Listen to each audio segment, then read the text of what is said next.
শুকুরের গোশত আমদানি করে মহাজন ইউনূস সাহেব। এখন কোন মৌলবি কথা কয় না, কথা কোন ঠিক না বেটে?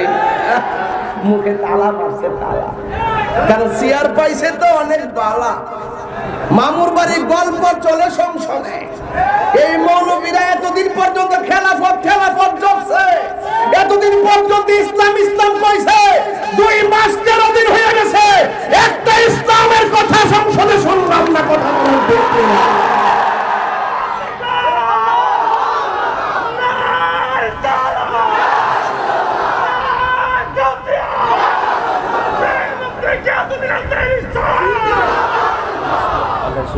আহলুস সুন্নাত ওয়াল জামাত মারহাবা জোরে বললে কেন?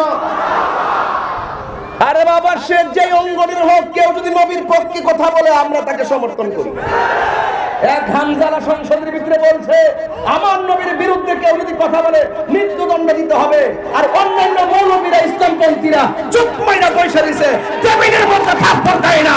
বুঝা গেল দাল মে কুছ কালা হে।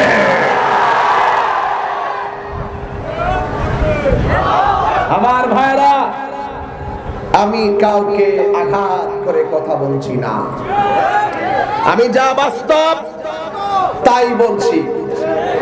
আগে যেমন ছিলাম এখনো তেমনই আছি। কোন ব্যক্তির লাল চক্ষুকে ভয় পেয়ে তাহিরি কখনো সত্যকে গোপন করে না। আপনারা কি মনে করেন আমি ফেল করছিলাম? ফিরে করছে রে বাবা, অসুবিধা নাই। আরে সংসদ তো একটা আয়তনের নাম। নবীর প্রেমিকরা সারা বিশ্বের জনতার হৃদয়ে বাস করে। কথা কি সঠিক বলতেছি? আমরা এই দুনিয়াদারি তুচ্ছ মনে করি। রাষ্ট্রতন্ত্রের জায়গায় যদি নবীর মহব্বতের কথায় দায়িত্বহীন কণ্ঠে বলা যায়, তাহলে অপশক্তিগুলো নিধন হবে, তাদের লাগাম বন্ধ হবে, তাদের লেখনী স্তব্ধ হবে। কিন্তু মনে রাখবেন, ফরেজিকেন্দি ওয়েশিয়া দরবার গতানুগতিক অন্য কোন দরবার মতো নয়। এটা হককে গোপন করে কথা বলে না। মরলে মরবে, সত্যটাই বলবে। কথা বলেন ঠিক না বেঠি? আমার ফুলাফান্ডি কইরে, ফুলাফান্ডি কই আসস্তি, ফুলাফান্ডি ডাক দিলে মাঠে পাওয়া যাবনি।